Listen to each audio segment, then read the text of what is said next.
live stream the meeting. Okay, got it. Okay. Oh yeah, okay. Okay, I can see it. Okay, I will just do a story quickly. Cool. I think we are live right now. Okay, perfect. All right. Fantastic.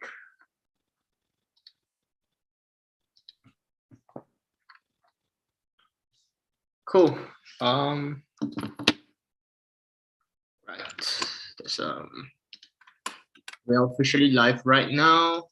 Welcome everybody. I'm gonna send a link to a lot of people, and then we're gonna get straight into the interview. It's gonna be really, really fucking awesome. Let's do it. Right, let's fucking get it, man. All right.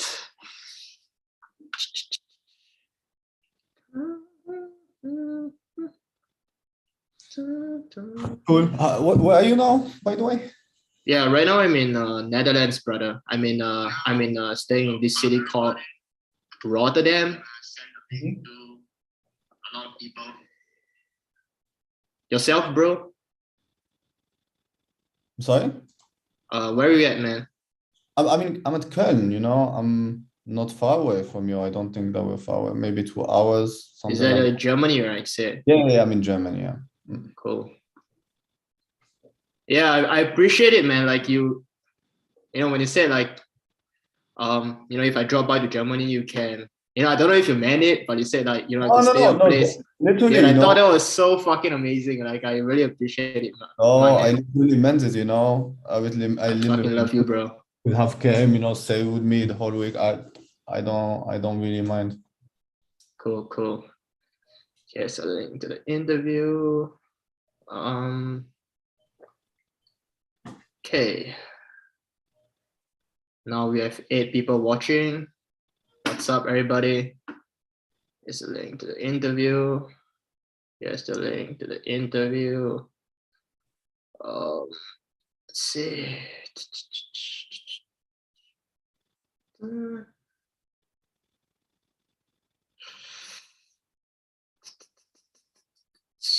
Yeah, so many messages. Yeah, that's the thing. Yeah, you know, like there's one thing as well. Like every single time you shout me out, I gain like 50 followers, man. Yeah. As I got a shit ton of like Moroccans DMing me. I find it funny.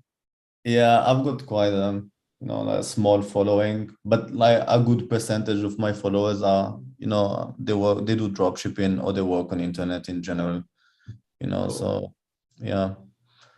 Used to do some lives. No, I still do them basically, you know, some lives with my supplier, explain things, my agent, you know, explain things, how things work, and some case studies as well. You know, just trying to help out people. You know, I've got nothing to say, no course to say, no coaching to say. I just do this, you know, to share and that's it. Yeah.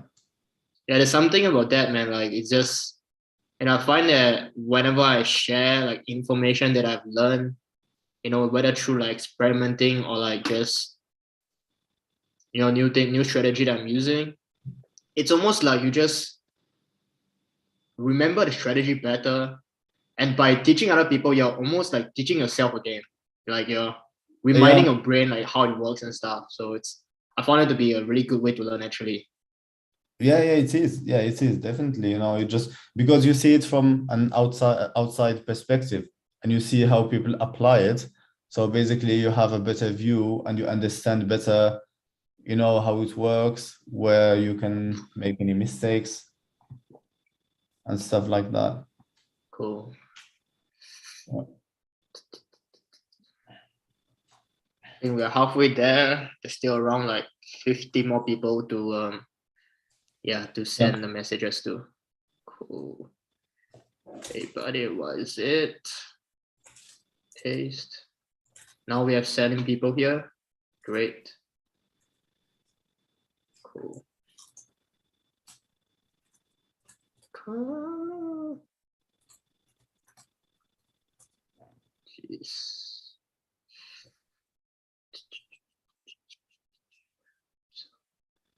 All right, so everybody, we're gonna start the live interview in 5 minutes.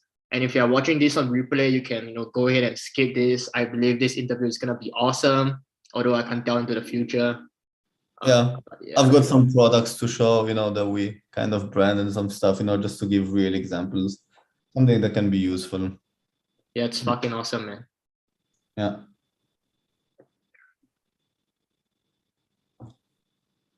Good. I will try to see if there's any links.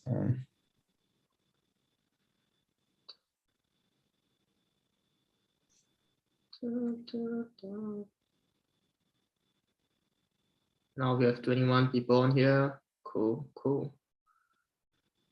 Yeah.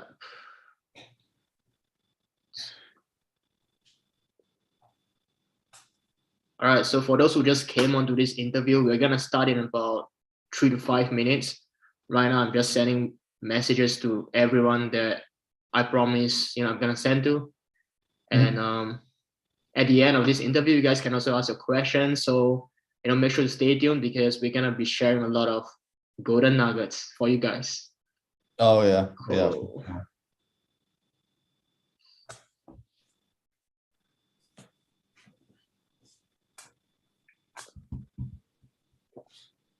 Someone is asking on the chat, will this interview be uploaded later? Yeah, of course, right? It will be 100%. Yeah. Guys, what that means Q4. Q4 means the fourth quarter of the year, the last 3 months. Basically, a year is divided into 4 quarters from for January, March, April to June to September, and October to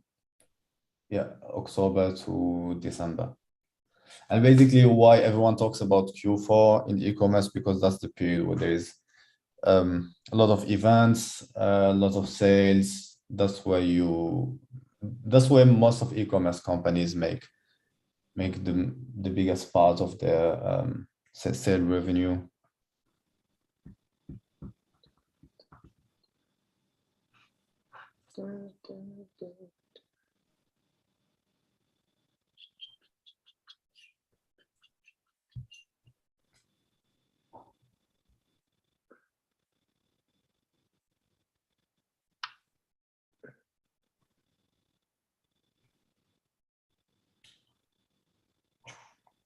Let's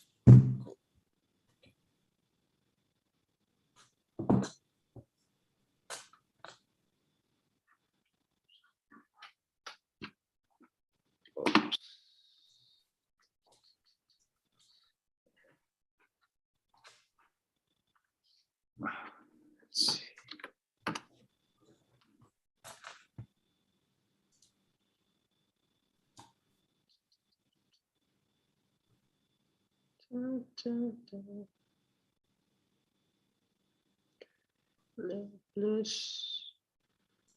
Okay, here.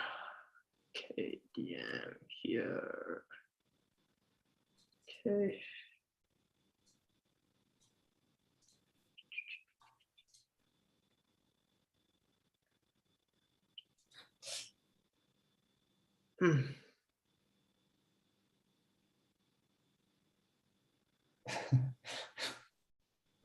Someone's asking me to speak in Moroccan. I can't. Gary won't understand. Yeah. That'll be like me speaking Chinese, man. That'll be fun. Yeah. I don't understand the words. So. What do you think you do different from most of other people trying to make money? I will explain this point. I think what I do think, or basically what are the mistakes that I could have avoided and costed me probably 1 year of business. So yeah, I will go through all of this. Cool. We're gonna start the live in 2 minutes. Man, it's crazy. It's my first time sending DMs to probably 100 people. So yeah, so it's just taking a little bit of time. It's fine. So what? It's gonna be good. Anyway, later we can share it on you know, it will be recorded on YouTube. So Yeah, that's fine too. yeah, it's gonna be good, I believe.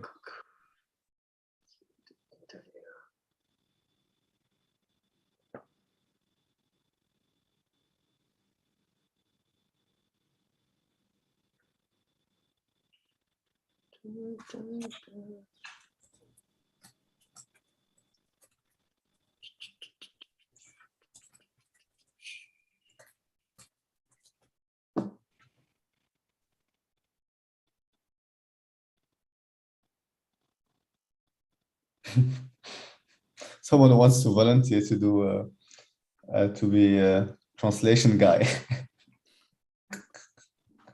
They're just making jokes in the comments.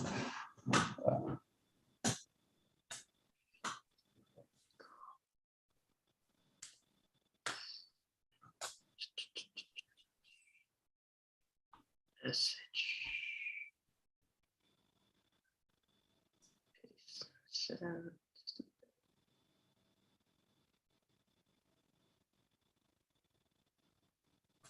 Yeah, let's go.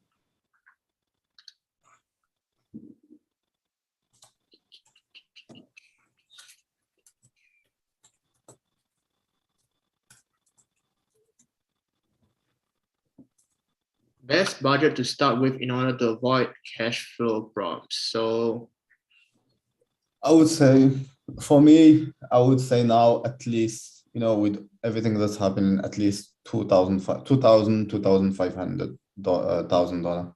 Yeah, dollar.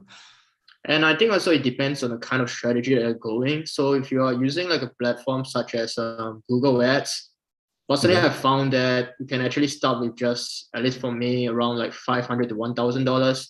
But if you're using like a more harder to use platform like Facebook, maybe you might need to spend like, you know, like 2, 3, 4, 5,000 even, you know.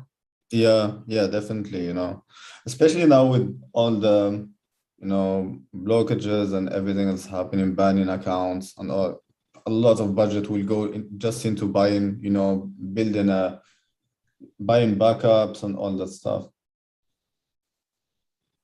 Bro, by the way, you know, if you need like Facebook accounts and stuff, like after the call, I know quite a few guys that sell accounts like agencies. So, you know, if you need accounts with Facebook, you can always let me know. I do have them. I do have them. For me, I don't have any problems with Facebook for now. Great.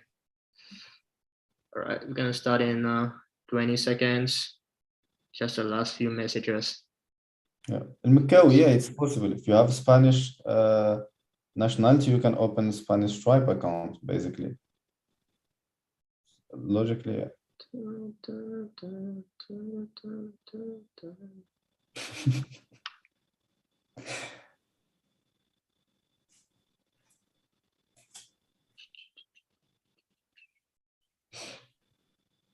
Maybe I will talk about the testing, about, you know, what I do, my strategies and everything during the interview. Yeah. However, you can also find this on my, no, in Moroccan. If you prefer in Moroccan, you will find it in the last live stuff done.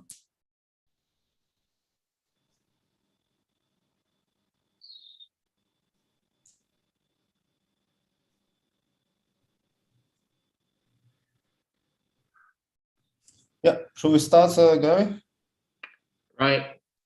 I'll send the last message and Yeah, because I've got some. screw it. Yeah, I've got some meetings later. Yeah. cool. So yeah, sorry to keep you guys waiting. Now it actually took a little bit longer than expected to send out over 100 DMs. Should have gotten like a VA for that. But anyway, you know, today we're gonna be doing an interview with my boy. And how do I actually pronounce your name? Abdou is Abdou, right? So Abdou is easy. All right. So I'll share with you guys a little bit about like how I actually met Abdul, and later he's gonna share with you guys his story. Like it's so fucking amazing. He went from literally zero to, I don't know, doing like 7 figures plus a year. I think that's just fucking insane in just like under 2 years. So me and Abdul, we met like actually like 3, 4 years ago, when before I actually became, you know, successful with ecom, right?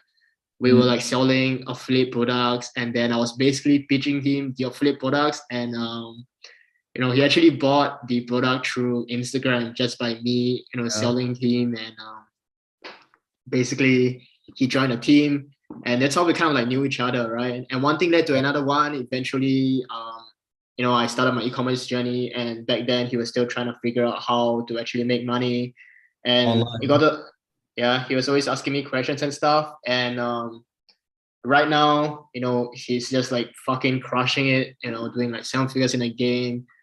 He's built quite a decent following on Instagram as well. So later, make sure to actually go and follow him if you guys are, new to Abdul. And yeah, man, Abdul, why don't you actually just kind of share with you guys like the struggles that you went through to get to where you're at right now in business? Yeah. Basically, first of all, thank you for taking the time to do the interview and everything. It's really nice.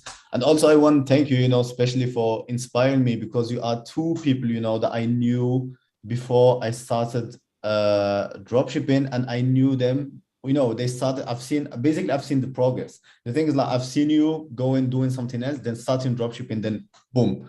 Then when I've seen you and I've seen another guy, it was exactly the same thing, and I've seen you and I was like, okay, if they've done it, I've seen them going from 0 to doing a lot of numbers. Then I was like, if they've done it, okay, I can do it. There's no way I can do it. They have one brain, I have one brain. They have one computer, I've got one computer. We got access to the same information. So it's just a matter of consistency and hard work and hustling. So yeah, thank you for inspiring me and showing me kind of the way, and that proving to me that it's possible. Because when you see it just from YouTubers and stuff, you never know if it's what I mean. If you don't know someone who started from 0, you've seen him going from 0 to up, you don't know if is it real, is it fake, is it possible, is it still early, is it saturated. But when you see someone going from 0 to doing good numbers, it's really good, and that's what inspired me. Then I started back in 2018. I remember started in August 2018, but it took me too much to jump into action. Basically I opened my first store on August 2018, but it took me way too long to jump into action. That was my first mistake. I was like, basically I was watching videos for at least 6 months about dropshipping, at least. Damn, so for 6 months you wasn't taking any action, but you were just like learning about the business. Yeah, definitely. Okay. I was just like, just watching videos, how to do this. Basically, the thing is, like, in my mind, I was like, okay, I need to get the perfect information before I start. So I have all the knowledge I need. I will know everything before I start. And that's the big mistake, because once I jumped into action, I was like, it's like you jump into two worlds, you don't really know. Right. Yeah. And I just want to like add on to what Abdul is saying. I think he made like a fucking great point, because one of the things that I noticed with like so many, beginners when they first are just like getting started with e-com is they are like learning so much about all this different stuff, right? They are asking all these questions. It's almost like they are trying to deal with the uncertainty that they are feeling from, business. But I think the thing about business that is both beautiful and terrifying at the same time is, no matter like which level you're at in your business, and I'm sure Abdul, you can relate to this, right? You're always gonna be facing a lot of like uncertainty. There's always gonna be things that you don't know. So you can't wait until, right? You can't wait until you got everything figured out to start. You gotta start now, man, and then eventually you actually learn how to deal with those obstacles along the way. Definitely. Basically, you have to. It's a process. You build the knowledge along the way. You don't build the knowledge, then you start. Basically, you just start. You do the first step. You will do one mistake, 2 mistakes. You will learn. Okay, you will never do that mistake again. Then you grow again. Then you keep going, and you keep failing. Basically, I think the biggest success, the biggest secret to success is failing. You start something, you take action, you fail, you learn how to do it right, then you jump into the other move, then you keep going like this. That's how it works for me, and that's how it worked. I always failed until now. We still fail. We've got some stores that Zero sales, we've got some stores that works well. You know, it's always like this. You will always fail. You can never do it 100% right. It's you know, it's the process. The process is like this. If you want to succeed, you need to fail first. You have to fail 99 times to succeed one time. That's always the thing. But the good thing about it is like once you succeed, you forget about all the failures. Yeah, 100%. Yeah, Love that you said that. you know, What do yeah. you what do you So think is like the thing that like sets you apart from all the other people that failed in ecom? I would say, the first thing that, okay, I would say the first mistake that I did, the biggest mistake that I've done is like going straight to the US market. And that's the biggest mistake. Now that I knew how it works and how the game works, I don't even do the US market. I have no stores in the US. It's been like at least 2 years. Haven't worked in the US. And it's just such a competitive market. Why do beginners jump into the jump into the US market? The second thing is like they go in general on general stores. For me, it's a mistake. For me, the way I do it is like just take one niche, you focus on one niche. You know, do your research, you see what niche sells the most, and then you focus on one niche in one country. Basically, what happens is that after you test so many products, you just know the niche. For example, my favorite niche, and I won't say what is it because they would find my 100%. Yeah, you will get like fucking 100 stores tomorrow. yeah, they will find my stores for sure. But for in my favorite niche, when I'm doing the spine or when I'm with my team doing the spine, I can see just a product and I will kind of know if it will work, it will not work. Basically, you build your experience around that niche and you kind of know, okay, what that market needs, what that market likes, what sells, what does not sell, which product are saturated, which product are new. So basically, it's like you take one niche, you focus on it, one country, you focus on it, and then you rock it. That's how it goes. Because if you keep jumping from one niche, if you keep jumping from one niche to another, it will, I don't know, for me it doesn't work. It just feels wrong because you are all over the place.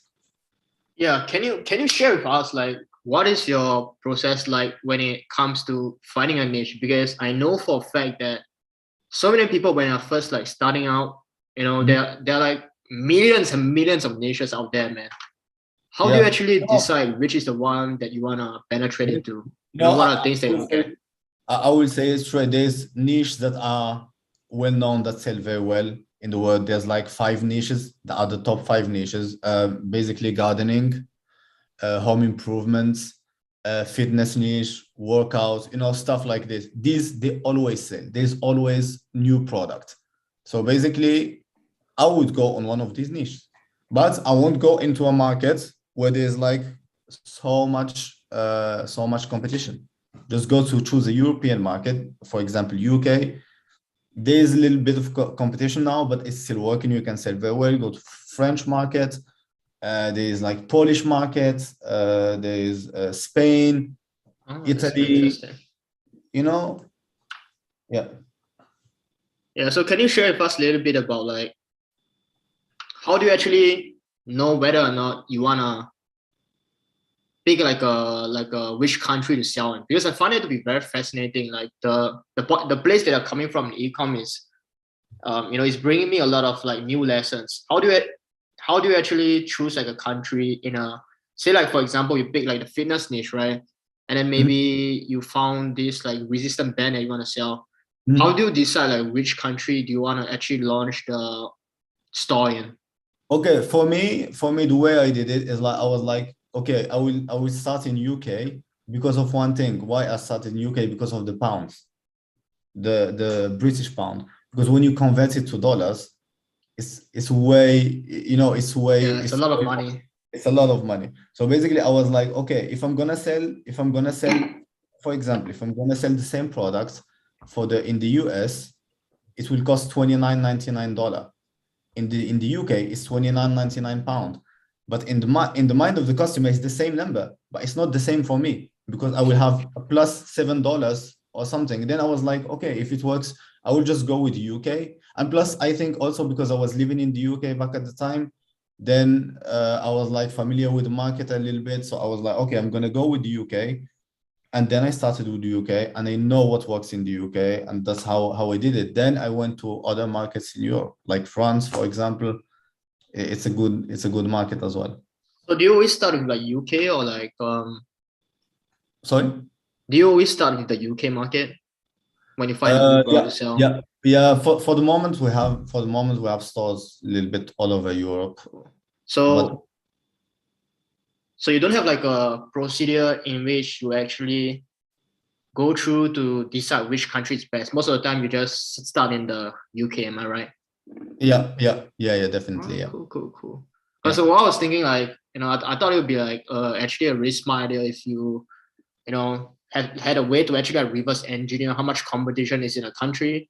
Like for example, if you say like a product like a resistant bands, right? It could be really saturated in the US, but maybe in the UK it's not as saturated.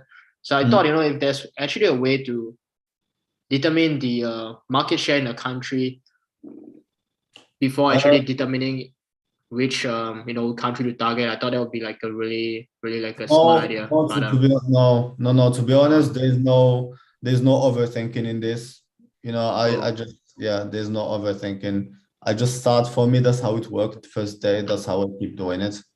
So I think what we can definitely take from Abdou right now is just like, taking a lot of action, I guess, just like not overthinking it. And I think that is something that has helped Abdou to, generate a lot of his success today. Yeah. And also there's one more thing that I think helped me the most is networking, with people, because I wouldn't have discovered basically this kind of work, how to how to not stay in the USA as I did in the first year, and do this and focus on one country. I knew it only through the network, through the people I know, the people I've networked with. They do e-commerce, so you just talk, okay, what's your strategy, what's your this, and then that's how we discovered this way of doing things.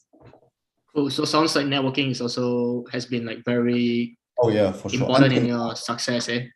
Yeah, until now, we kind of have a close circle, of like of friends now.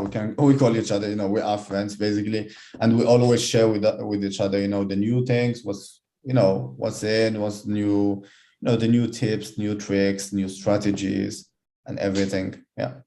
How do you network with people? Say like, for example, if you're starting out, right, and you want to network with someone who's doing like 10K a day, how do you actually reach out to them?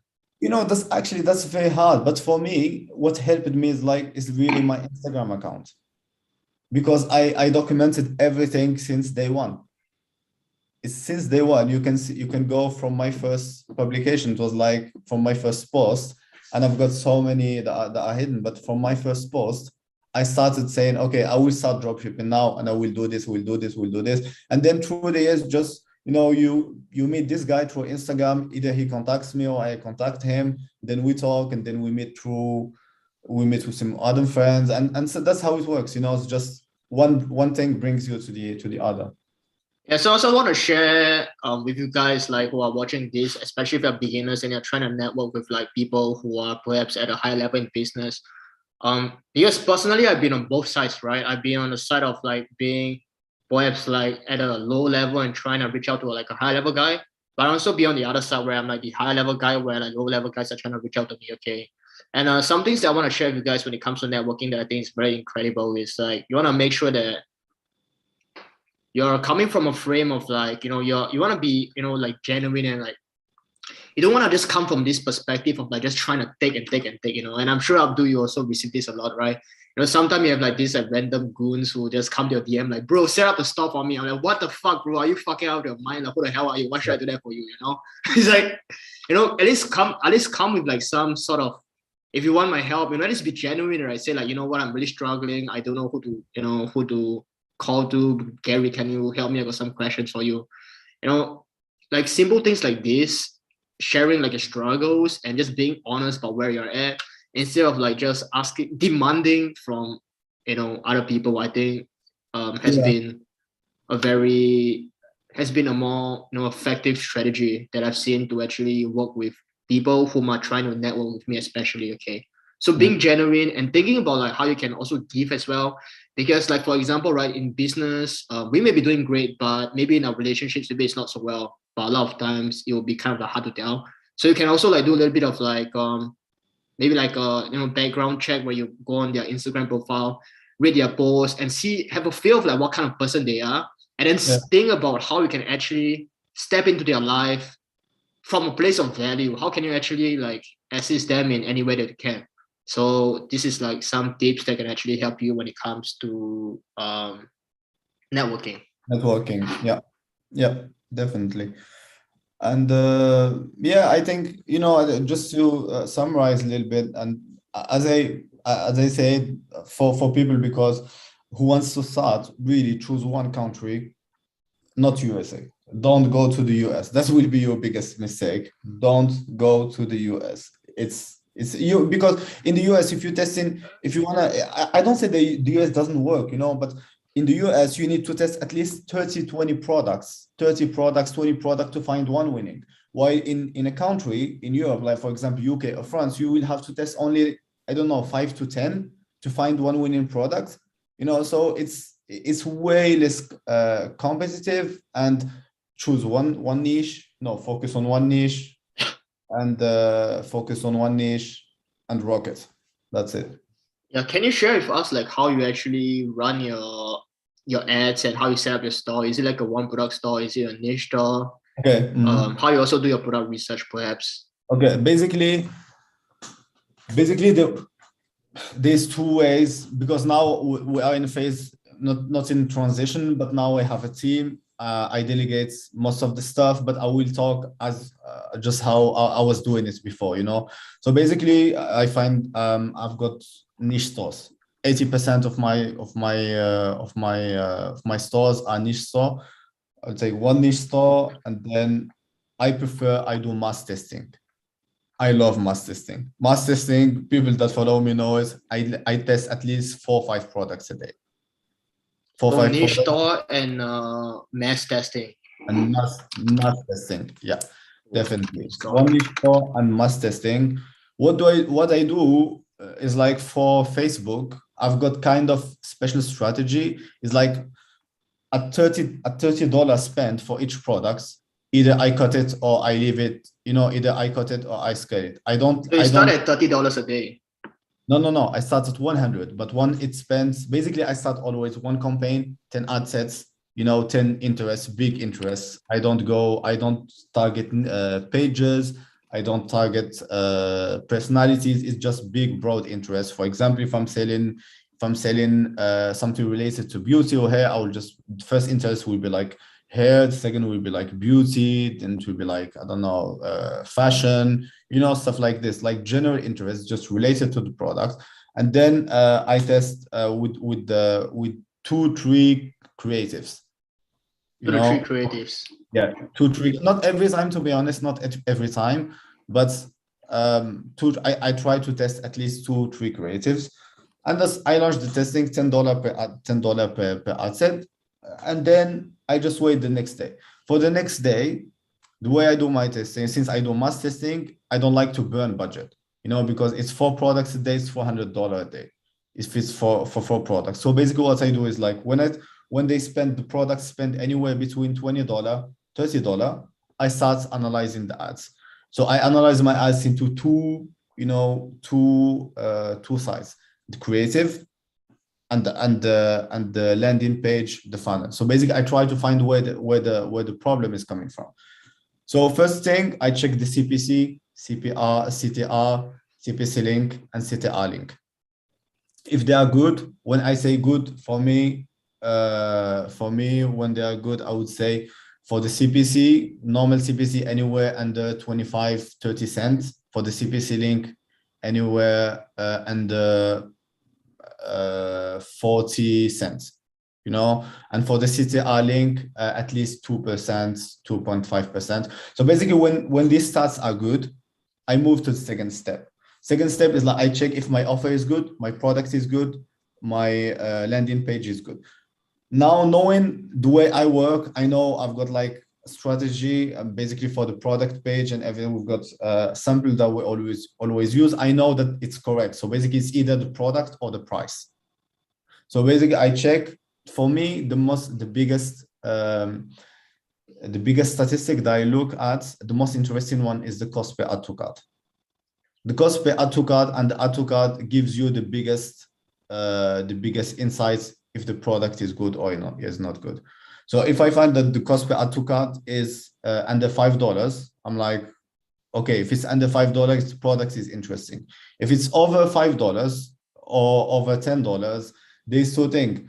I see the statistics of the ad. If the CTR is good, basically people are interested in the ad. They click, they go to your store, but then you don't convert. Then what I do is, like, most of the time I reduce the price a little bit and I let it run for $15 more. In the second case,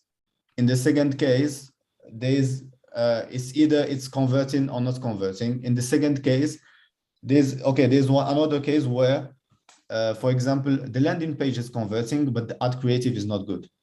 So basically you find that the statistics of the creatives are bad, but from those, let's say we have a CPC of $1, right? And then from the CPC of $1, there's 20% that came to your store. But from these 20%, the percent 1%. For people that add to cart from the 20%. So basically, you know that the product is converting, product is good. You just have to do to adjust the creative. Can you hear me? Yeah, I think it's just lagging a little bit, but I think I've lost internet. yeah, I can hear you now. It's Can you hear me? Yeah, I'm sorry. yeah, no, it's back. What was the last thing you had? I heard almost everything, I think. Okay, so I basically, don't remember exactly what is it, but he was talking about like the Facebook ads and creatives. Yeah.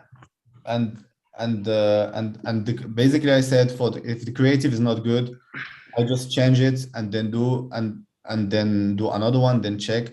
But if I see that statistics from the creatives and the products are not good, I just get rid of it. Do you test with video or like images? It depends. Basically, I test with what I find on AdSpy had the biggest engagement in another country. Do you like create your own videos, or like do you just after on scaling phases? So you think it's fine to like just use like create images or like videos from the internet when you're still like testing? If it has not been used in the country where you are advertising, yeah, or if it has not been scaled, a lot in the company. For example, you can take it from the US if you're working in the UK, and there's no one who did this in the UK. Yeah. So it sounds like a strategy is you have like a niche store to kind of like summarize it. You pick a niche first, you create a niche store, you add like 4 to 5 products in it, and then you start with like Facebook ads, testing like $100 per day with 10 interests, 2 to 3 creatives each. And then after like, $30 in spend, you decide whether or not to kill it. Yeah. What if like someone has like what do you want to say? No, I was going to say, for me, the way I do it, because from my experience, from what I've seen, a winning product, you will see it from the first $20 spent. That's for me, that's how it works. It might be wrong. Some people might not, be on the same opinion as me, but that's how I see it. The way I work, that's my way of doing things. And what kind of results typically, what kind of states do you typically see from like the winning product after $20 to $30 in ad spend? For example, you will see sales for sure. Right. You will see sales. You will see sales for sure. Or the second thing, the products. Second case is like when the products, either the funnel creative need a little bit of adjustments, but you will see it. You will see that it has high CPC, high CTR, very low CPC, good engagement. People are adding to cart. Then you will have just to do some, some small tweakings just to adjust it. Yeah. Cool. What if like someone is a beginner that is watching this, right, and he wants to start he doesn't have like $400 a day to spend on testing. How would you go? Okay, say for example, if you are starting from scratch right now, you only had $2,000 in the bank. How would you actually start, like, So I will testing? start with the niche store, but I will lower the testing speed. I will test one product per day, but start one product per test one product per day, same strategy, and then after $20-$30, you analyze. You don't burn the budget. Don't wait for 2 days. Burn $200 on the product to see if it's gonna work or not. After $30 spend, you just analyze it and see if there is some tweakings to be made, if there's something that needs to be changed. If not, just get rid of it, because I've never seen personally a product that started with shitty statistics, like $1 CPC, turning into a winning product because it's optimized. It never happens. There's no miracles. It's either you offer your ad is good since the beginning or not. There's no miracle that are going to happen. Yeah. How do you typically do your product research? How do you choose what products to put into your niche store? But that's one of the advantages of working on niche store, is like when you go onto spy tools, you know what you are looking for. It's not like when you are working on general, you are just looking for something that might catch your attention, or something that has big engagement, something that has that has a lot of likes, shares. For me, I know what I'm looking for. When I go to my product research, I know which niche I'm going to work on. So basically, I've got it's basically not a long method, but this strategy that I use is like, I go into spy tools, I look for stores that are on the same niche as me on other countries, and I always save the ad libraries. I always have the ad libraries. I've got like a big file of all our competitors of ad libraries, and then you always check what they are doing. Check the products that they are testing, because on the ad library, you can catch the trend before it goes into AdSpy. Because on AdSpy, everyone is looking for the winning product on AdSpy. And that's not the right way to do it, because everyone is looking at the same thing. You have to look where others don't look. So basically, you will have to go to AdSpy and then look for your competitors, and then you will see which product they are running. And then when you have a big data of your competitors, then you will check every day what they are launching, what they are doing, what they are testing. Because when they start a product, generally it starts when you see it on the ad library that there's, okay, this ad is using this ad and text is using five ads and text are using this creative or something, under the image. And then if he's scaling it, you will see that this number is growing. So that's how you know if a product is testing or not. So is worth testing or not. So basically you just spy on your competitors, and that's how we do it. Yeah, can you at the start of the interview, you said you wanted to show us like a list of products. Can you if it's possible, maybe you can share screen. I think that's gonna be very helpful for like. No, I've got them. Those are products that I branded. Oh shit! You actually have them in hand. I thought you. Oh damn! That's sick, man. Basically that's what's that? That looks like. You can see our brand. I think our it's Curly Power. We used to have. So that's like your brand is. But we worked on that was one product store because we found basically what we do is like when we find winning on niche stores. Ça marche. When we find winnings on niche stores, we turn them into one product brands. Yeah, interesting. Yeah, so basically that was one of them. Yeah, you stopped like selling this product, or like. Yes. No, I wouldn't have showed it if I didn't. Right, that's what I was wondering. You're gonna have like. Yeah. So basically, So basically, with this one, we did. What product is that? I don't. Yeah. What that's a curler. That's hair curler.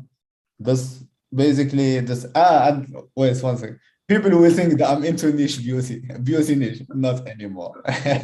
Otherwise, I wouldn't have showed this. Whatever makes money, whatever makes money, bro. No, yeah, definitely. No, sometimes, sometimes it happens that if I see a good product, I just run it into a one product store, but just because I can afford it. I can afford it to make, have my web designer do it and have it. Anyway, that's one of them. Yeah, how much money do you think you made with the hair color? I think if I'm not wrong, I think somewhere around 200 or 300K. I'm sure Sales? it's over 300K, but Oh, just to that's sick, man. yeah. And And what then are the the margins looking like with the hacker? this one, I think all my margins, I don't scale a product if I don't have a margin on the testing over 25%, because it's not worth it, because when you scale, the errors goes down. Yeah, it I goes don't want up. to scale a product then have 15%. It's no sense. So I think anyway, it's between 20, 30. I'm not sure, can't remember exactly, but I think, yeah, somewhere like this. And So you then, didn't just make like 2,000 in profit. One of the guys. oh yeah, I wanted to be so funny. some people, I just don't understand. Some people, I've got nothing to sell, because some people think, oh yeah, he's doing this to sell stuff. I've got nothing to sell. I receive every day at least 10 DMs asking about coaching and stuff, and I don't want to do it. My main business is my store. It's not courses and it's not coaching. It's not, unlike the others. I do this just because I like to share with people. That's Yeah, so you guys should really appreciate Abdou, man. Like, he has no agenda. We have no, maybe I do have agenda. Maybe I'm gonna sell you guys a course in the future. But Abdou here has no agenda, man. He's just sharing because he loves to. So you guys better go and follow him and give him like a hug or something, like a love emoji or something in his DM. Yeah. Okay, let's Yeah, and that's the see. second product. That's we sold it. That was a little bit Is that like a special. shaver? Or is that? Yeah, that's the shaver.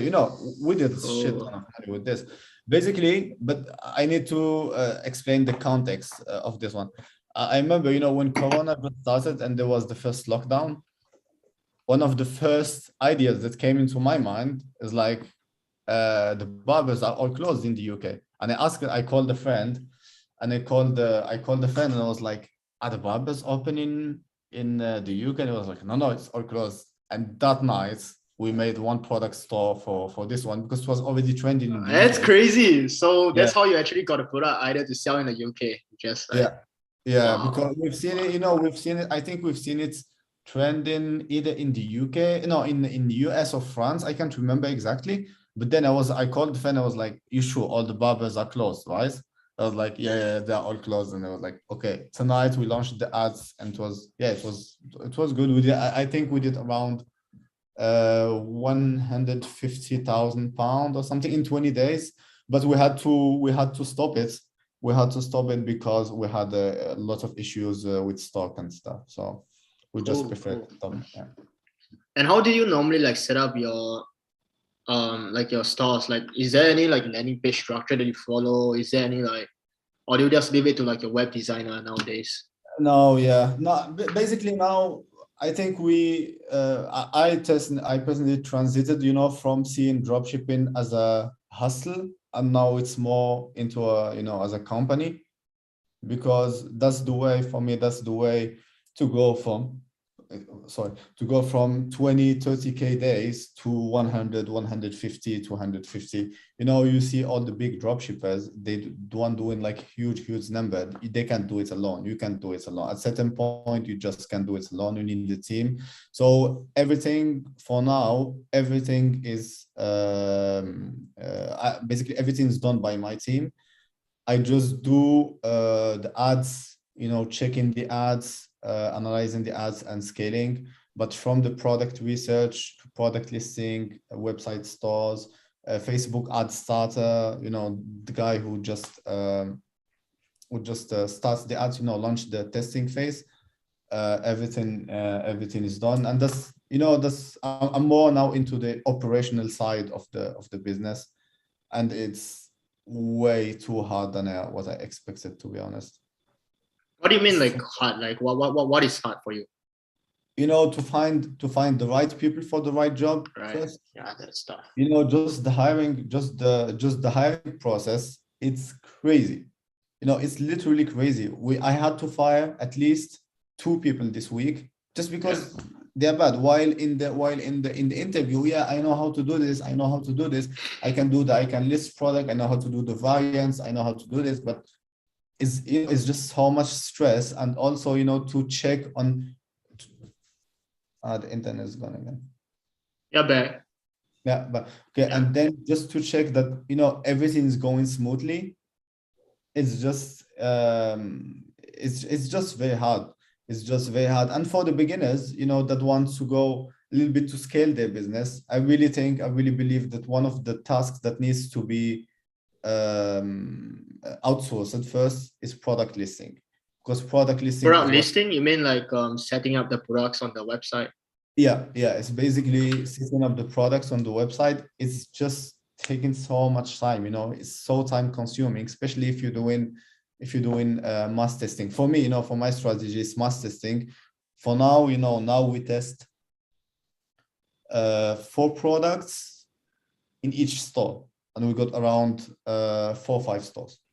So basically it's a lot of work to check, to check all the products, to check if everything is listed correctly, if everything, is done properly. So yeah, for as I said, product listing is one of the first things that needs to be outsourced. Yeah, so so you can focus more, on researching products and also on testing products, doing the ads. And there's a good question. Someone asked, when is the right time to get people into your team?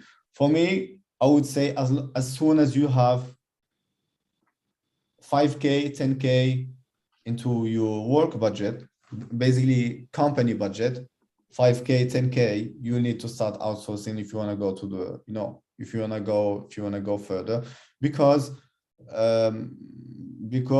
outsourcing this task will basically cost you $300 a day, $300 a month. Sorry, it's nothing compared to, and this person will like list 4 products a day. It will save you at least 6 hours a day. So in this 6 hours, you can focus, in these 6 hours, you can focus on more, I would say, more productive work, to find better products, to optimize on new stuff, to do new stuff. So this $300 will be back now, literally, before you even think about it. It's a good investment, it's a good investment for the money. What do you think like some of the common mistakes that beginners face, when they're first starting out, that stops them from like, reaching like super high levels of, success? I think most of them, they get discouraged after testing few products. That's the biggest mistake. And also because, as I said, they test too many things in too many niches.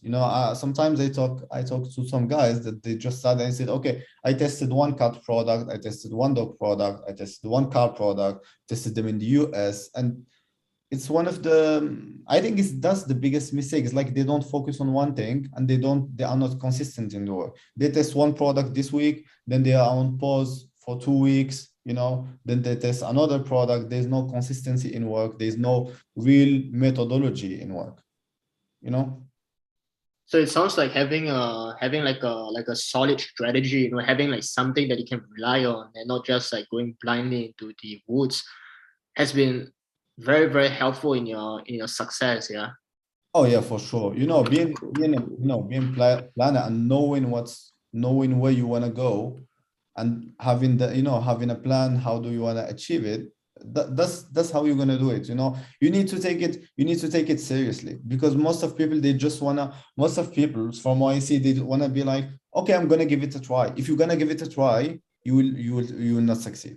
You will the day you start dropshipping, you will go into a warrior mind and be like, I will make it work.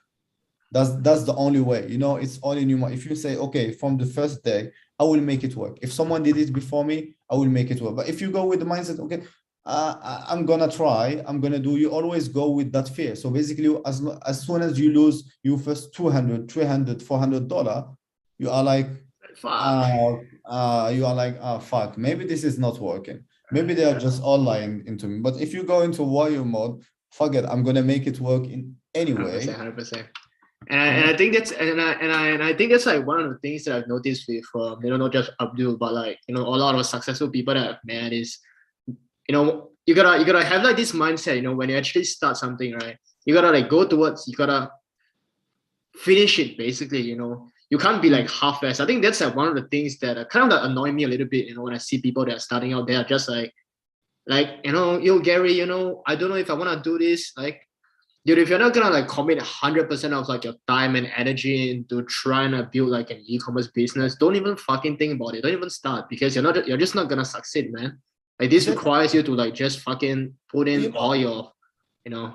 I'm 100% with you. I'm 100%. If you are not serious about it, if you don't take it as a business, if you don't take it as a business, you will not succeed. For us, for now, I work at least 10 hours. Since I wake up, I have my breakfast in this, in this desk. I eat here. I wake up around 10. I'm here till 3 in the morning, 4 in the morning, working, doing calls, checking this, doing this. If you don't take it serious, you will not succeed. That's it. Don't think about doing it part-time. Don't think about doing it like, oh, I will try 2 hours a day, 3 hours a day. Fuck it. You're not going to make it. Better don't lose your money. I prefer to be, honest. Just don't do it. 100%, 100%. I think that is actually, there's a lot of truth in that. You gotta go all in. When you're trying to build this business. Yeah. All right. So right now we're gonna open towards some questions. So if you guys have like any questions that you wanna ask me and Abdou personally regarding your e-commerce journey, now is like the best time to ask. Okay, so I'm gonna look through the questions and I'm gonna pick some for you to see which one is the best. Yeah, Abdul, you can look through the questions as well and you can answer like whichever you think can help the most people. Which thing do you focus on the most? Creative, the offer do you work on creating? Is it if the product is a winner, like you don't need to force it? Well, honestly, if the product is a winner, you don't have to force it to work, but it doesn't mean that you don't have to optimize your offer to have to have better conversion rates and lower CPP. But what I would say, what I focus on is like the creative is important. Make sure to choose a good quality creative with no logo of your of your competitors and stuff like this. And then for me, the offer, try to go first of all, when you set up a price or something for a price or an offer for your product, try always to go the lowest possible, the lowest price possible, so you can get a little bit of that data, see if it works, then you start hiring the price. That's how we do it. For example, if I start a product, if I have in mind to maybe test a product at I don't know, 24 pound, 24.99, something like this. I started with 24.99. If I see that I have a very good CPP, cost per purchase conversion rate, most of the time I just I put it at 27.99 or 29.99. Then it works as well. So just start with lower price and then you can go up. What is your scaling strategy like? I think that's a really solid question. I scale with CBOs and ABOs. It really depends. But when I start with 10 ad sets, whenever there is a winning ad set that has good errors, I just duplicate it 3 times into a new CBO campaign, and I give it as a budget $100. It's the same interest in a new campaign, CBO, $100. Or what I do is like I choose 2, 3 good interests, and then I duplicate them 2 times into a new campaign, ABO, and $50 each. Yeah, and then I start raising the budget if it works 30% every day. Cool. Yeah, and so does this Ema ask us how do you prepare for Q4? I'll tell you guys like personally what I'm doing, and then Abdul can kind of like share his take on it. So for me personally, when it comes to Q4 and like my strategy is very different from Abdul's. I use like a more of like a Google Ads strategy, which you can find like a ton of content on my channel later on. But for me, honestly, the way I see it, right, Q4 is just like a season where most people are shopping, which means that ideally you want to have like more, businesses or like more stores open to, accept sales from your customers. So I'm not really doing anything differently besides just like trying to, bump up more stores and trying to get a ball rolling on those stores. So I hope that kind of like answer your question, because I feel like a lot of people, when they talk about Q4, they think like it's just like this magical time of the year. And I'm here to tell you that it's not. You can make a lot of money in Q1, you can make a lot of money in Q2. Yeah. But just that, Q4 is just like a season where a lot of people are buying things. So if you set up things well, you have a lot of stores, and you're scaling your businesses, you'll probably be making most of your money there. Okay. So, Yeah.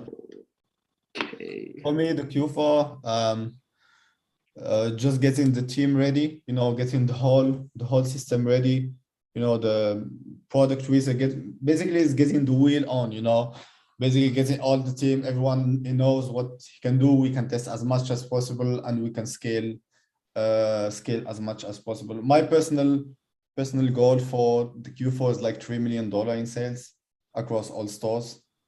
So that's around like 500K a month on 300 million in 3 million. That's around, no, it's like 1 million per month. oh, that's around 1 million a month. 1 million a month, but Yeah. across all stores, between all stores, and it's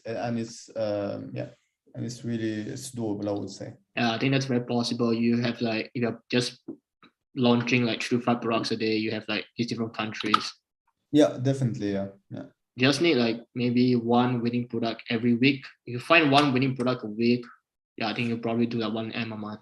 Basically, the way it is like to do at least 200K in each store a month, which is not. And 5 stores, 5 different niche. Yeah, five stores, or on 5 stores, and at least 200K a month per store is not. It's not. I can say now that it's not that hard. How do you deal with like fulfillment and like the taxes, man? Because I know if you're trying to sell in the UK, taxes is like something that international sellers especially gotta deal with. Yeah. Basically, my supplier takes care of everything. And for the taxes, he takes care of it. He uses his own number, his own tax number, and he just adds on my price. Maybe, I don't know, it depends on the product, but anywhere between $1 to $2. It's 20% for most of European countries. Cool. So it sounds like just finding the right supplier, man. Just finding the right supplier, man. There's someone question, if you don't mind, please. Said, how do you test for products for each store? Talking about Facebook pixel and ad account. Each store has his own ad account and his own pixel, and they're all niche stores. So basically, they're all separated. I don't test. Each store has his own ad account and its own pixel. Just to know, to clarify this. So we got a question by Yasin. It says there's a. I think what he's asking is, do you just use Facebook ads only, or do you use like TikTok and Snapchat as well? No, mainly Facebook. I played around like a few weeks ago with TikTok, and to be honest, I had some good results. But it's so time consuming because creatives die after 2-3 days, because the CPM is so low. So basically the reach is super high and the frequency is like 2-3, each person see you ad 3 times, and then the creative just dies after 3 days. And I've seen that, if you want to scale it to the level of Facebook, you will need just a lot. You will need an army of video editors to test every day, and it's just so annoying. For me personally, I use right now my main source of traffic is with Google. For our main brand is doing around like 2.5 to like 3K a day. And one thing that I like about Google, although it's like a completely different ball game in terms of like the way you find your products, the kind of strategy you use. But what I really like about the platform Google in general, and maybe Abdou, you can also look into that, is with Google, it's like super long term, man. Like I've seen some stores, they run for like 5 years, man. They make like, 3 to 4K a day. imagine just building like a store and then they like make 3 to 4K a day for like 5 fucking years, man. It's just I thought that was pretty insane. So like right now my strategy kind of like pivoted a little bit to more of like figuring out how can I actually build like a super duper long-term store with Google. So that's for me. But I think like Facebook ads is like a super powerful platform as well. And I know like a lot of people, they build like 8 and even like 9-figure companies just with Facebook ads. So Facebook is like super duper strong. The targeting is amazing. And one new platform that I'm actually looking into, which is also super powerful, is called Pinterest. I'm sure many of you guys heard of it before, but one of my close friends here in Netherlands, his name is called Jordi. I'm probably gonna get him to do an interview with me. He does like 60K a month in profit just from like Pinterest ads. So Pinterest is definitely also another platform that is worth like looking into as well. Yeah, it is. Yeah, I've got some friends that do play around with a little bit with Pinterest, and they have some good numbers. Yeah, they do some good results. All right, so we have this guy that is just like spamming. What do you think about UK, Australia, New Zealand markets? And I believe we kind of answered this earlier, but I'll share my take. Based on what Abdou said earlier, for him, he starts out mainly in the UK, and then I believe he branches out to like the other European countries. For me personally, I only test with like US, New Zealand, Australia, and Canada. I start with like the top 4. That's how I run my Google Ads mainly. So definitely you can make money if you are thinking about starting with like the UK, Australia, New Zealand markets. I don't see like any issue with that. So yeah. No, so they're good markets. Australian market is good. Australian, UK, they're both good. And also one thing that I want to add on, right? I thought this came to my mind, especially. So one thing very interesting that I found with, especially if you're using like Google or maybe even not Google, just like any products in general, products, they work very differently based on the country you're selling to. And here's what I mean, okay? So you can have like a product that does really fucking well in the US, but the same product, if you market it to like the Australian market, it may not even get a sale. It may perform really, really terrible. So one thing that you got to also like consider when you're actually doing a product research and determining like what country you want to market this product into is to do like a simple, like Google search volume of the product on Google in the specific country. So like what I do is, I just search for like, say for example, right, one of the new brands that I'm trying to start. I'm not going to share the niche, but let's say for example, if I want to sell like a wine glass, right? And I want to sell this product in a country that has a lot of people, obviously, right? Because I want to scale my business. So what I'm going to do is I'm going to go on Google and I'm going to be searching for wine glass using this Chrome extension to look out keywords everywhere. And it's basically going to reveal how many searches this search term is getting in the country, right? So if like, for example, if it's getting like 200,000 searches a month in the United States with this search term called wine glass, then I know that perhaps it's like a really good country to tap into. Whereas if, for example, like the same product in the United Kingdom market, maybe only getting like 10,000 searches a month. So it's probably not worth it because there's just so little people, searching for the product over there. So this is just like a way that you can actually, verify your product. So, okay. Bro, I came so late. God, what did I miss? You missed a shit ton, bro. That's I'm gonna tell you for sure. You're gonna have to like rewatch the whole live stream again. Yeah. So let me see what are the questions.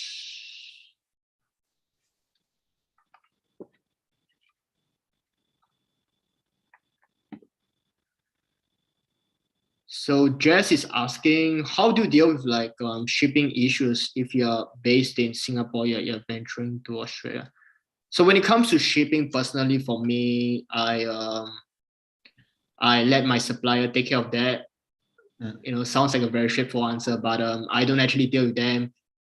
What I do is I look for a supplier that can deal with them. So hope that answers your question. Yeah, that's how I do things. For me, it's always my agent. I have an agent in China The people that follow me on Instagram know him. I already shared him. So basically, you can source any product in China. He just sources it. He gets the product, checks the quality. If it's good, if it's not, then he takes care of the shipping, add some packaging, branding if we want to and stuff. But concerning shipping issues, when you're shipping from China, it's always there. There will be always some shipping issues, some products that will be missing, some stuff. So you just have to have a strong customer service and a strong supplier that will reduce the rates of of problems, try to reduce the rate of problems. So that's the only, it's basically I don't handle logistics. Yeah, basically we don't handle the logistics. Yeah. Just find a supplier that can do that for you. If not, just keep speaking to more suppliers. Just go to my Instagram, go to the live I've done before, into the live sections of videos, and then you will find the contact of my agent. You can work with him. Later on, I'm gonna share the link to Abdou's Instagram. So make sure if you guys haven't followed him to actually follow him and maybe send him a message if you want to. Abdou is a great guy, and we actually have a really good question that Abdou definitely need to answer. It's this guy said, how do you actually deal with the iOS 14 Facebook update? Yeah. I think there's a lot to be said. There's basically with iOS update, there was a lot of problems with tracking, but the way we got a little bit around with it is like we're using Trackify app. It's called Trackify app, and use the server API. You don't use normal Pixel, but you just have to turn on something. It's called the server. So basically, I don't know technically how it works. Basically, it's a server. The information goes from your website server to Trackify server, then it converts it to Facebook, and it reduces the tracking. I would say the tracking for us with Trackify app, it's 95 to 75% accurate for me. Yeah. Nice. So I'm gonna answer a question from Darren Cole, my brother out there from Singapore. Yo, Gary, have you guys considered about using other platforms instead of Shopify, since you'll be saving a bunch of transaction fees? So actually, no, I haven't considered other platforms. And for me personally, I'm actually willing to pay Shopify the transaction fees just because it's so easy to use their platform. I don't mind giving like 0.5% of my profits to like Shopify. For me personally, I think because it's just like so easy to use. Maybe Abdul, you can share your opinion on that. Like, yeah, I would say the same thing. Only for landing pages, one product pages, ClickFunnels is better. Unless you're doing maybe like, I don't know, like $2 million a month with like a brand, and Shopify is eating $10,000 a month, then maybe you want to shift. But if you're doing 2 million, you'll just use Shopify Plus and you pay $3,000, I think $3,000 or $2,000 flat fee, and that's it. That's true. Yeah, and that's it. Yeah, but Shopify is easier. It's the easiest to handle and everything. Yeah. We're gonna answer 3 more questions. So someone Ayub has been asking Europe markets, but with Google Shopping as a traffic source in general. What do you think about? So I'm gonna assume that what you're asking is, what do you think about using the European market, but with using Google Shopping as a traffic source? So actually, that's a good one, because recently I've just tested this thing out. One of my main brands, right? It's selling in the US mainly, just with Google Shopping, have been running for like 7 months. We recently launched we launched into a new country in the Germany, but it's getting kind of like shitty results for me so far. We spent about like 500 euros in ads, and it's only getting back like 1 sale. So maybe it's just not working in the country, but I can't really testify the strategy just based off like one little experiment that I did. So I feel like definitely it's working, because actually I've seen a lot of like European stores that just run Google Shopping ads. One of the stores that I follow, they do like 100K a month for like 3-4 years, I think. So definitely it works really well, but it also depends on like the market saturation, like how many how many competitors are already selling in the space, especially Google Shopping. That's very important. And also like how much search volume is in the country. That's also super important. So one thing that I do, right, when it comes to like finding what European markets to actually sell to is I use like a tool called Keywords Everywhere. It's like a Chrome extension tool. And I search for how much, search volume is in the European market. So if it's, like a very high search volume, then I know that this is like a European market that I can tap into. Because with the niche that I'm in, right, the amount of search volume that I'm getting for Germany is like so much more different than in like Spain, for example. So that is definitely worth paying attention to when you're thinking about starting a European market with Google Shopping as a traffic source. Cool. Yeah. How do you guys deal with income tax as a dropshipper? I think that's actually a really great question. Abdou, do you want to go ahead first? For me, to be honest, in Morocco, I didn't care. No one paid taxes. Don't listen to Abdou on this unless you might get into legal troubles, right? No. But like in Morocco, no one pays taxes. But now that I'm here in Germany, now that I'm living in Germany, I'm checking, with lawyers and stuff. How can I set up everything? Yeah, but I would say one of the options is to open a company in Singapore, and as a non-resident, and yeah, I would say I'm still not sure 100% how I'm gonna do it, so I can't comment. Yeah. So for me personally, I left it to my accountant. Honestly, like Abdul, I have very little clue on how income taxes work right now.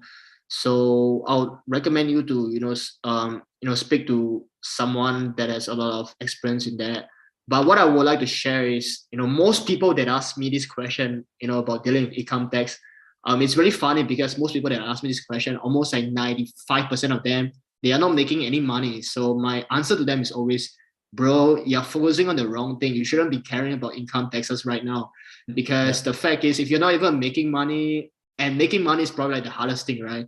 If you're not really making money, like why do you want to care about income taxes? You're just adding like one more problem to your current like plate of bowl. Just focus on what's in front of you. Focus on finding a winning product. And once you have a winning product and you're making a lot of money, then there come the taxes. That comes figuring out how to set up a company and stuff like that. So that's how I will answer the question. Definitely, yeah. Right.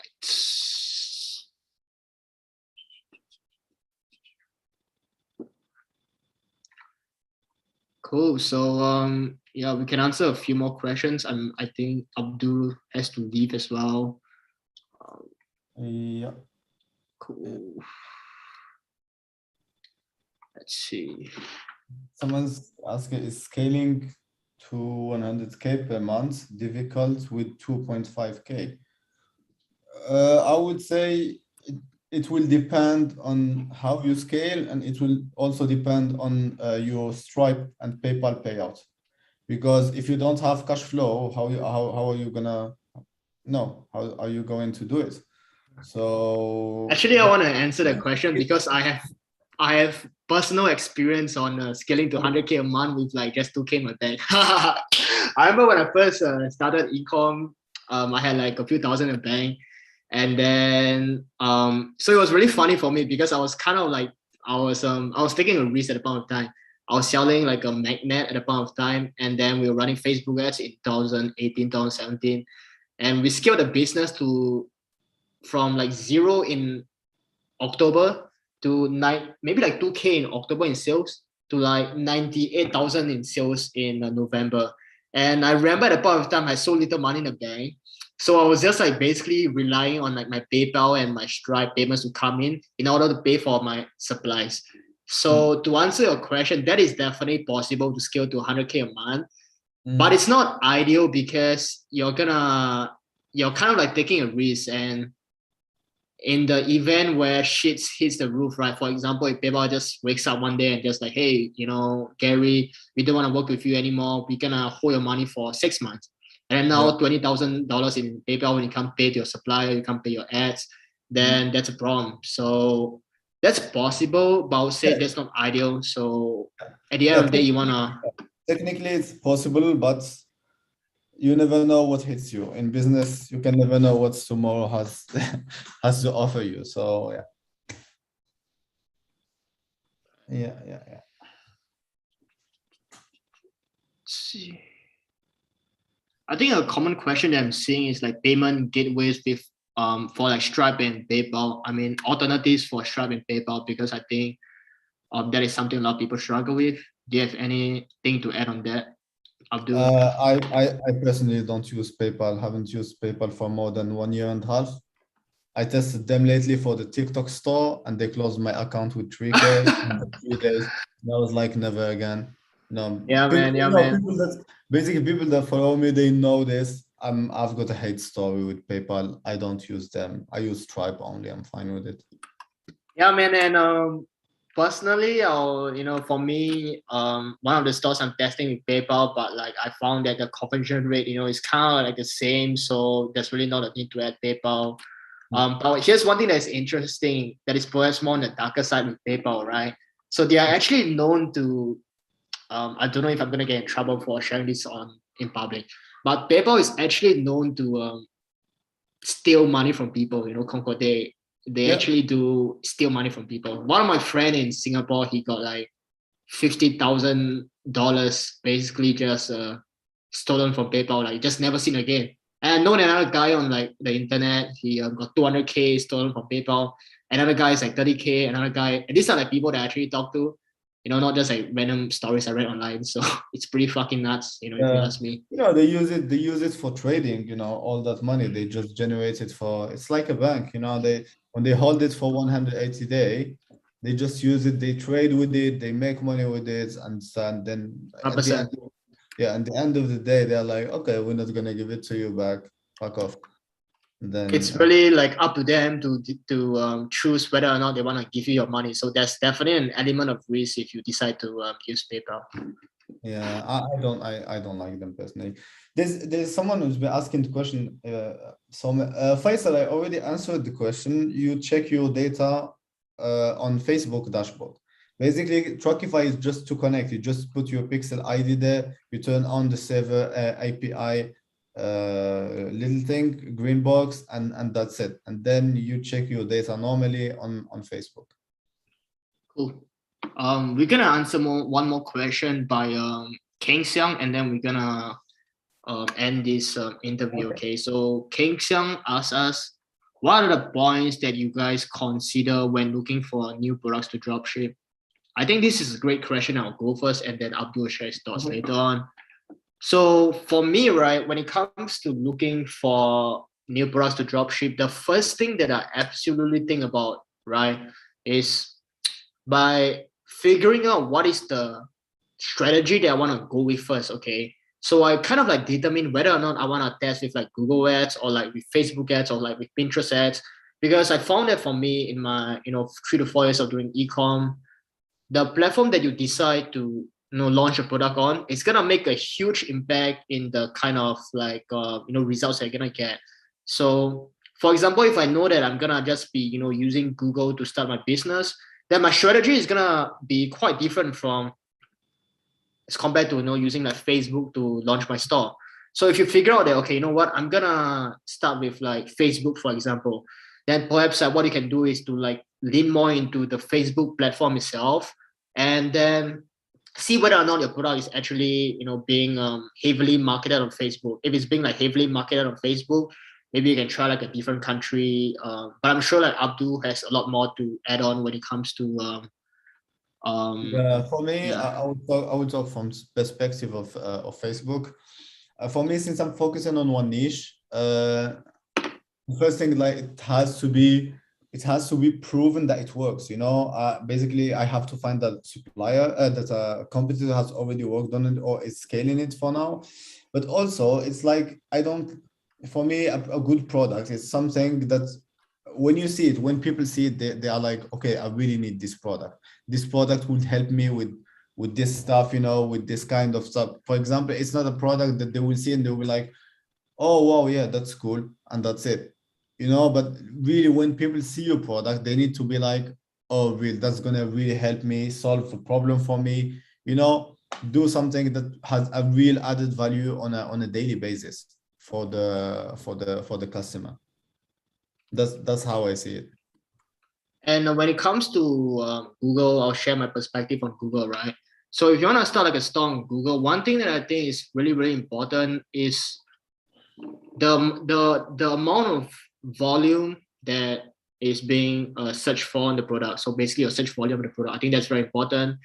The other thing that's very important is also having an understanding of the landscape that you're trying to sell into, right? Understanding like the competitors that you're selling, the competitors that are selling the same product, the quality of their landing pages, the kind of like businesses they're running, are they like legit or not? So ideally, you want to look for businesses that you can actually start in a landscape that is not as competitive with a very big search volume, but most of the time that is just not possible. Okay, a lot of times you're gonna have to, kind of like, do like a better job than your competitors, and that could be, maybe having like a higher quality landing page. That could be like even like having like a lower price, and it's almost like you're fighting with them for like impression share. You also got to find like a very, you also got to make sure that the products that you're selling is also like high quality. They solve a problem. I think that is just like the base, the foundation of like product research in general. Okay. Yeah, that's very interesting perspective. It's good. Yeah. Cool. So yeah, I guess this is gonna be the end of the interview. If you guys have any more questions, you wanna ask Abdul, you wanna ask me, you can send us a DM. And yeah, man, Abdul, do you have like anything that you wanna share to end of this interview? Any like advice, any tips, or like anything that you just wanna get out of your mind? I've got one advice I always say is, if someone did it before you, you can do it. You have the ability to do it. Trust yourself and trust the process and go rock it. That's it. Yeah, I love that you shared that, man. And one thing that I also, took from like another e-com entrepreneur, his name is called Davey Fogarty. He does like 100, 200 M a year. It's fucking crazy. What one man can do, another can, like really have that, like let that like land into your consciousness, really like believe into it, I think, yeah, that's going to be huge. Definitely. Yeah. All right. So we're going to end the live stream. And I'll send like Abdul's Instagram channel. So make sure to give him a follow and send him a